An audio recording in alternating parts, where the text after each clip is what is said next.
Ok, donc maintenant, je vais faire venir Olivier Descroisettes de SMAG qui va nous présenter un service de météo innovant.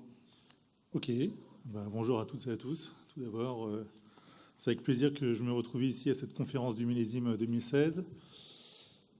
Donc Olivier Descroisettes, je dirige le service agro-environnement de chez SMAG. Et donc à cette occasion, j'ai le plaisir d'animer en fait des équipes de techniciens et d'ingénieurs pour réaliser des prestations et également développer des outils d'aide à la décision pour la partie viticole et grande culture. Donc on a parlé beaucoup de théorie, effectivement, on va essayer de parler un peu plus d'opérationnel aujourd'hui en vous présentant donc des outils de suivi météorologique et de prévision météo.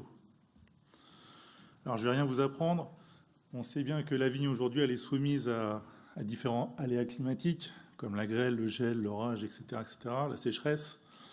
Et donc effectivement ça a un impact fort sur notamment le rendement et la qualité des productions. Dans ce cadre-là, donc, on cherche depuis longtemps, que ce soit les viticulteurs, les agriculteurs avec un grand A, à suivre au quotidien la météo et essayer de prévoir au mieux les différents aléas climatiques. Et pour ceux, donc, les exploitants aujourd'hui suivent quotidiennement donc, les différentes prévisions météo que l'on peut glaner sur le net. Aujourd'hui, il y a à peu près 90% des exploitants qui regardent dès le matin, on va dire dans les 30 premières minutes après leur lever, consultent déjà la météo. Et pour autant, il y a une multitude d'informations qui transitent sur le net de différentes qualités ou de différentes précisions. Et pour autant, donc, beaucoup d'entre eux nous disent aujourd'hui, j'ai du mal à trouver un véritable service de prévision météorologique qui me permette d'adapter mes pratiques culturales.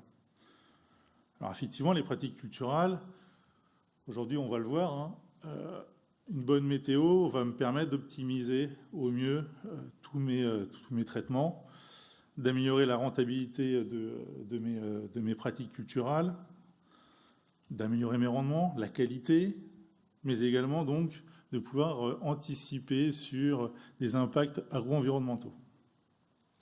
Alors dans ce cadre, depuis maintenant 5 ans, chez SMAG, on essaye de tester différents systèmes de prévision météorologique. Et le premier que l'on a testé il y a 5 ans, ce sont tout ce qui est lié au modèle maillé virtuel.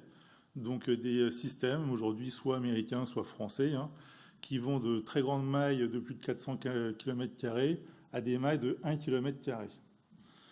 Et depuis 5 ans, donc, on a fait différents essais de relevés, d'observation terrain sur différents vignobles en France. Et on n'a pas réussi à trouver le bon schéma, que ce soit chez Météo France ou ailleurs, nous permettant d'avoir de bons modèles météorologiques. Alors à cela, on s'était dit, on va essayer de coupler ces différents modèles avec des données localisées, précisément, avec des stations classiques, type PCL par exemple, ou des données radar, pour améliorer et recalibrer les différents modèles météorologiques. On est vite tombé sur une problématique de coût pour les exploitants, puisque l'achat de ces stations classiques a fait qu'on n'a pas réussi à vulgariser, on va dire, ce type de pratique auprès de l'ensemble des viticulteurs, et on est tombé donc sur un biais plus économique que technique. Et depuis maintenant 2 ans, on commence à avoir une nouvelle génération d'outils qui voit le jour, ce qu'on appelle les objets connectés ou les IoT, Internet of Things.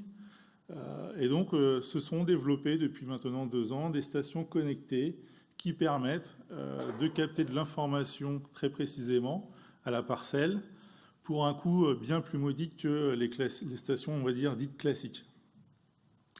Et donc, on a souhaité tester l'intérêt de ces stations connectées pour recalibrer, on va dire, les différents modèles que l'on utilisait auparavant, donc avoir une donnée très précise, spatialisée, qui va nous permettre de faire des prévisions à plus ou moins 14 jours. Et donc dans ce cadre-là, on a déployé donc un réseau de stations. Alors on a déployé 14 stations, essentiellement au nord de la France, parce que je ne vous l'ai pas dit, mais je viens de Reims.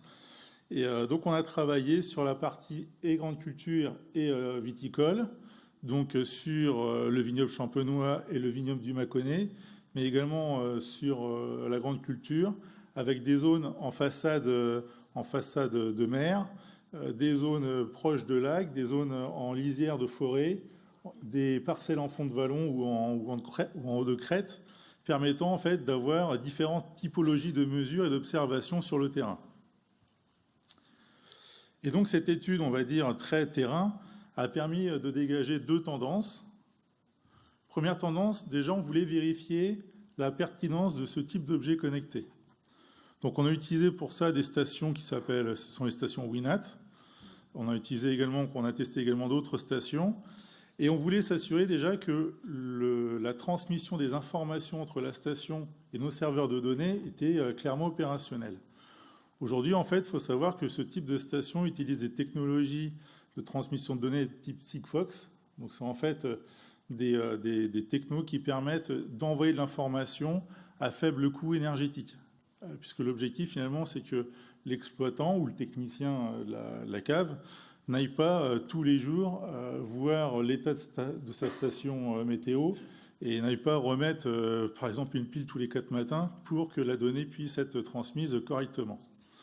Et donc, un premier constat était finalement de s'apercevoir qu'au bout de 1200 jours de suivi terrain et de plus de 300 000 données enregistrées, en fait, on a un taux de données manquantes d'environ 0,03%, ce qui est extrêmement faible, donc peu de ratés finalement dans la transmission de l'information par ces stations, et également un nombre de données corrigées de moins de 1%, quoi, même de moins de 0,1%, c'est-à-dire qu'on a eu peu de valeurs aberrantes remontées par les stations météo connectées.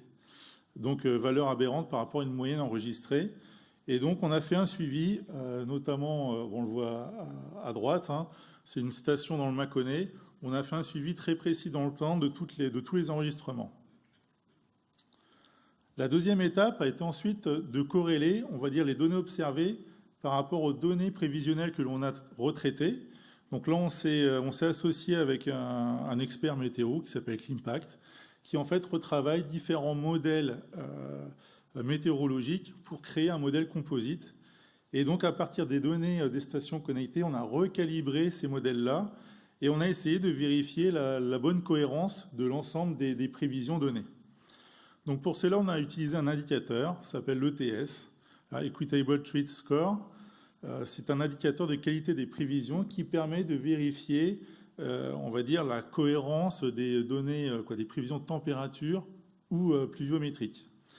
Et on dit que cet indicateur est très bon et très bien corrélé dès lors que la note est supérieure à 0,5 et sinon de bonne qualité entre 0,3 et 0,5. Donc sur le schéma de droite, vous pouvez constater au niveau des ETS pour la pluviométrie qu'on a décomposé également différents types de pluviométrie. Une pluviométrie qui est inférieure à 1 mm, c'est-à-dire qui est difficilement captable par une station météo. On s'aperçoit régulièrement qu'entre 0 et 1 mm, ce n'est pas si simple que ça à collecter l'information. Ensuite, on a calculé l'ETS pour des pluviométries de plus de 2 mm, de 5, de 10, de 20 mm. Et on aurait aimé avoir également une bonne corrélation avec la courbe verte pour des pluviométries de plus de 50 mm. Mais les endroits où on avait on avait positionné les stations, on n'a pas eu de telle on va dire, pluie sur ces secteurs-là. Donc le constat est que, en fait, entre J-2 et le jour actuel, on a une très très bonne corrélation entre les données observées et les prévisions météo. Et au-delà de J-2, entre J-4 et J-2, on a une bonne qualité des prévisions météorologiques. Donc le principe a été de dire effectivement que si on a des bonnes datas d'entrée, on va dire, au niveau météo, alors on va pouvoir constituer de bons outils de la décision, notamment pour le pilotage des maladies ou alors la prévision de rendement. Donc dans ce cadre-là, puisque SMAG est avant tout un éditeur de logiciels, on a donc développé une première offre de services qui va en fait permettre d'équiper soit les exploitants, soit les techniciens de stations météo sur site et également donc de pouvoir fournir un conseil prévisionnel météorologique, soit à partir de données radar, soit à partir des données météo connectées, et de pouvoir suivre le contrôle de ces stations à distance. Et donc l'exploitant ou le conseiller va pouvoir accéder à ces différentes informations depuis un smartphone de façon très très simple. De la même façon, et donc ça, pour ceux qui viendront au CIMA en 2017, on a développé une application qui s'appelle Iota, qui nous permet en fait de, comment dirais-je, d'agglomérer l'ensemble des informations venant de différents objets connectés. C'est-à-dire que si vous êtes au vignoble, vous allez pouvoir consulter sur une seule et même application, donc un smartphone ou un iPad par exemple, une tablette, donc vos objets connectés. Donc là en fait on retrouve ici les différentes parcelles représentées graphiquement et sous forme de couleurs. Soit on retrouve ces différents pluviomètres connectés, soit on va retrouver des tensiomètres ou également des pièges à insectes sur lesquels donc depuis cette application on va pouvoir consulter de l'information et également vérifier les différents seuils d'alerte atteints selon l'objet utilisé. Voilà, donc j'avais 10 minutes à ma disposition. Un exemple, en tous les cas, très concret de système opérationnel terrain qui tourne depuis peu. Je vous remercie.